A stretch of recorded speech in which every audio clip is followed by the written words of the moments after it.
السلام علیکم رحمۃ اللہ وبرکاتہ. اسلامی کریچر سینٹر. جی وعلیکم السلام ورحمۃ اللہ وبرکاتہ. اور شیخ کیسے ہیں؟ الحمدللہ. جی فرمائیے. جی شیخ ایک مسئلہ تھا. جی میں ٹرانسفر کروں آپ کو کال علی صاحب. ہاں جی.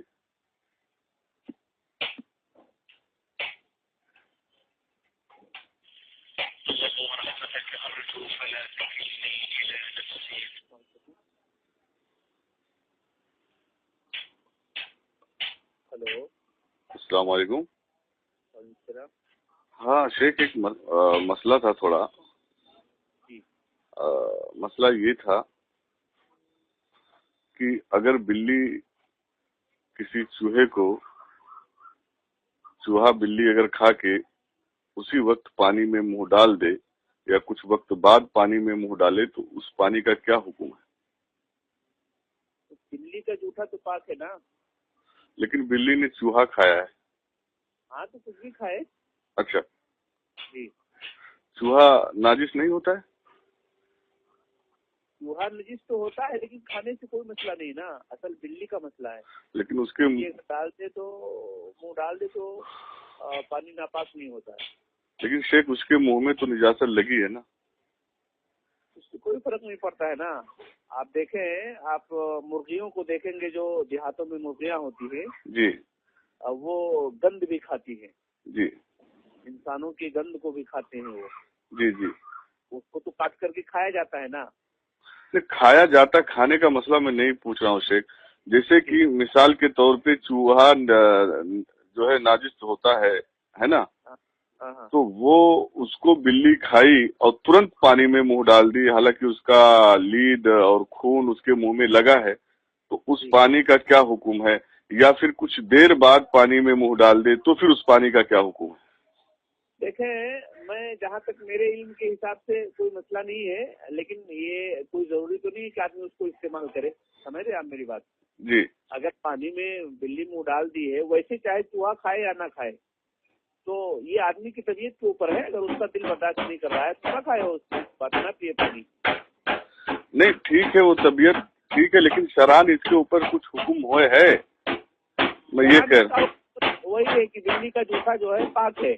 باقاعدہ اس کے حوالے سے حدیث کی کتابوں میں چیپٹر ہوئے ہے, باب سور الہرہ, شیخ کا پاک ہونے کا باب. شیخ یہ جو ہے نا, یہ بلی کا جوٹا پاک ہے, اس سے میں اتفاق رکھتا ہوں, اختلاف نہیں. لیکن مسئلہ یہاں پہ یہ ہے کہ بلی نے چوہا کھایا ہے اور چوہا جو ہے ناجس ہوتا ہے, اور بلی کے منہ میں اس کا خون وغیرہ اور سب لگا ہے, تو ترنت اگر پانی میں منہ ڈال دے تو اس پانی کے لیے کیا حکم ہے؟ یا کچھ دیر بعد پانی میں منہ ڈال دے تو پھر اس پانی کے لیے کیا حکم ہے؟ اگر آپ یہ کہتے ہیں کہ اس کے منہ میں اس کا خون وغیرہ لگا ہے چوہے کا, جی, تب تو آدمی ویسے بھی نہیں پیے گا.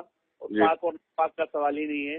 نہیں, پینے کا سوال نہیں ہے حضور. میں پینے کا نہیں کہہ رہا ہوں کہ میں اس کو پیوں یا اس سے وضو کروں, ایسا نہیں کہہ رہا ہوں. اس پانی پہ شران کیا حکم ہے؟ نہیں, اگر جیسا آپ کہہ رہے ہیں کہ اس کا کیا کہتے ہیں خون وغیرہ لگا ہوا ہے, جی, اور اس کی جو الائی ملائی یا لید یا کچڑے وغیرہ لگے ہوئے ہیں, تو پانی ناپاکی ہو جائے گا. اچھا, اس پہ کوئی دلیل ملے گی سے قرآن اور حدیث سے شران؟ یہ تو ایک نیا مسئلہ ہے نا, یہ اس پہ دلیل میرے خیال سے نہیں ملے گی. پھر بھی میں سرچ کرتا ہوں, دیکھتا ہوں کچھ ہے کیا اس کے بارے میں. تو شیخ یہ تو مسئلہ نیا ہے, لیکن اس کے اوپر ضرور امام محدثین نے کچھ ریسرچ کیا ہوگا. میں دیکھ لیتا ہوں میں کبھی کال کروں میں آپ کو؟ آپ آدھے گھنٹے سے کال کریں, میں ابھی دیکھ لیتا ہوں. اوکے اوکے شیخ. السلام علیکم.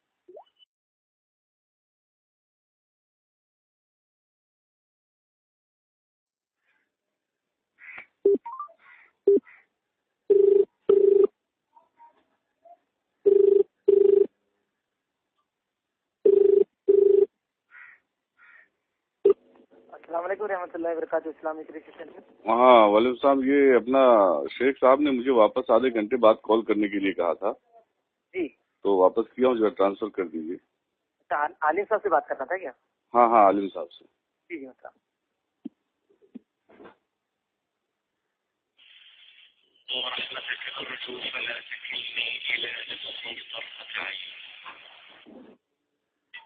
ہلو, جی شیخ. آپ نے آدھے گھنٹے بعد کہا تھا فون کرنے کے لیے، تو اس کے لیے میں نے واپس کیا. جی میں چیک کر رہا تھا. ہاں اگر فوری طور پر اگر اس نے ڈال دیا ہے ہاں تو وہ پانی ناپاک سمجھا جائے گا. ٹھیک ہے. اچھا. اور اگر کچھ دیر کے بعد یعنی زیادہ کچھ عرصہ گزر چکا اس کے بعد ڈالا ہے تو پھر وہ پاک سمجھا جائے گا. جی یہ حوالہ کہاں سے نقل کیا آپ نے؟ یہ حوالہ دیکھیں، یہ اس طرح سے قرآن و سنت میں نہیں ہے، علماء کے اور اماموں کے حوالے ہیں. کون سے؟ امام ابن حنبل اور اس طریقے سے شیخ الاسلام ابن تیمیہ وغیرہ اس قول کی طرف گئے ہیں. کون سی کتاب ہے یہ؟ کتاب نہیں ہے میرے پاس، میں اس سے. اب سنیے شیخ، میں بتا دیتا ہوں، یہ آپ ہدایہ کی عبارت نقل کر کے مجھے بتا رہے ہو. یہ آپ ہدایہ کی عبارت نقل کر کے مجھے بتا رہے ہو. امام اعظم کا یہ قول ہے کہ اگر فوراً ڈال دے تو پانی ناپاک ہے، اور کچھ دیر کے بعد ڈالے تو وہ پانی پاک. اچھا. اب آپ مجھے بتائیں کہ ایسے وقت میں آپ ہمیں جو ہے تقلید کا حکم دے رہے ہو، اور دوسری طرف آپ لوگ اپنی تقریر میں تقلید کرنا شرک کہہ رہے ہو. یہ کیسا ہے آپ لوگوں کا؟ مجھے سمجھ میں نہیں آ رہا ہے. تقلید آپ نہیں سمجھ رہے ہیں، لوگ کہہ رہے ہیں. اور آپ ابن تیمیہ کی طرف منسوب کر رہے ہو کہ ابن تیمیہ نے کہاں لکھا ہے اسی عبارت، ذرا مجھے بتاؤ. دیکھیں پہلے میں آپ کی بات پر آ جاتا ہوں. ہاں جی ارشاد فرمائیے.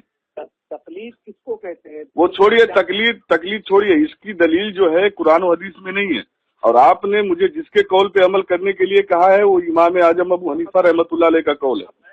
ہے نا، قرآن و حدیث کے علاوہ بھی ہم لوگ اجماع اور قیاس کو بھی مانتے ہیں. تو پھر مجھے بتائیے اس مسئلے پہ کس کا اجماع ہے؟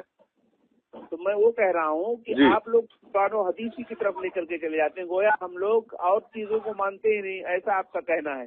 نہیں میں یہ نہیں کہہ رہا ہوں. آپ نے جو عبارت جس طرح مجھے بتائی ہے، استدلال کیا ہے، یہ سیم ایسے ہی جلد اول میں ہدایہ میں لکھا ہوا ہے. ہاں تو کیا کہنا چاہ رہے ہیں آپ؟ تو یہ آپ نے جو ہمیں بتایا ہے یہ امام اعظم ابو حنیفہ رحمۃ اللہ علیہ کا قول بتایا ہے. اچھا. ہاں میں نے نہیں بتایا ہے، آپ بول رہے ہیں. اور آپ نے اس میں جھوٹ بولا ہے سراسر کہ یہ ابن تیمیہ کا بھی قول ہے. ابن تیمیہ کہاں لکھا ہے اسی عبارت کو؟ کون سی کتاب میں؟ اور آگے کیا کہنا چاہیں گے آپ؟ میں کچھ نہیں کہنا چاہوں گا صاحب شیخ، میں آپ کو آئینہ دکھا رہا ہوں. گویا امت کو اس طرح جو ہے آپ خود تقلید کر رہے ہو، اور گویا امت کو تقلید کرنے سے منع کر رہے ہو، انہیں مشرک کہہ رہے ہو. ایسا کر کے امت کو گمراہ نہ کرے. برائے مہربانی میں آپ کو جو ہے آپ سے گزارش کرتا ہوں. پریشانیوں میں مبتلا ہیں آپ، یہ ساری باتوں کی طرف مت جاؤ میرے بھائی. آپ جو ہے سیدھے دین پر آؤ. اور اس طرح ارے آپ، میں دین پہ ہی ہوں. آپ نے ابھی حکم دیا ہے مجھے، جو آپ نے بتایا ہے کہ فوراً ڈال دے. شیخ میری بات سنیے شیخ، میں دین پہ ہی ہوں. ہاں میں دین پہ ہوں. آپ نے جو حکم دیا ہے مجھے، جو آپ نے بتائی ہے، جواب دیا ہے، وہ سیدھا آپ نے کتاب ہدایہ سے نقل کیا ہے. امام اعظم ابو حنیفہ کا قول دیا ہے آپ نے. ایسے سب مسئلے میں سنو میری بات، ایسے سب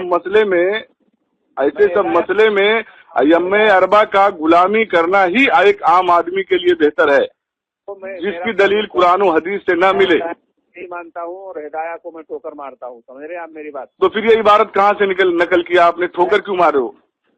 نہیں دوگلی پالیسی مت کرنا. آپ یہ عبارت کہاں سے نقل کیا آپ نے بتایا مجھے؟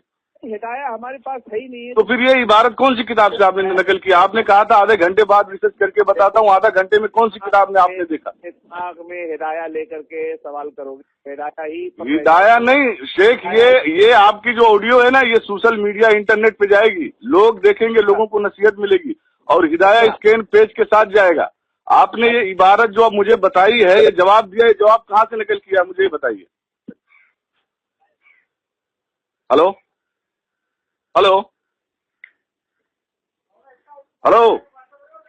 شیخ، فون ڈسکنیکٹ کرنے سے کچھ فائدہ نہیں ہوگا. ہلو، فون رکھنے سے کچھ حاصل نہیں ہوگا شیخ. امت کو آپ لوگ گمراہ کر رہے ہو کس قدر جھوٹ بول کر.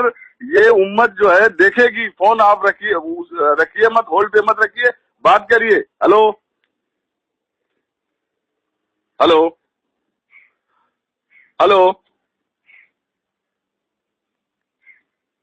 شیخ، آپ لوگوں کا اصلی چہرہ لوگوں کے سامنے آ رہا ہے، جماعتی اہل حدیث کا. اور جھوٹ اور فریب اور مکاری آپ لوگوں کی پوری دنیا دیکھے گی کہ آپ لوگ کس طرح لوگوں کو بیوقوف بنا رہے ہو اور کس طرح جو ہے لوگوں کو بیوقوف بنا کے اور ان کو کفریہ عقائد بانٹ کے اور لوگوں کو جہنم کی طرف لے کے جا رہے ہو. شیخ فون مت رکھیے, فون ہولڈ پہ مت رکھیے, ٹیبل پہ مت رکھیے, میری بات سنیے اور جواب دیجیے.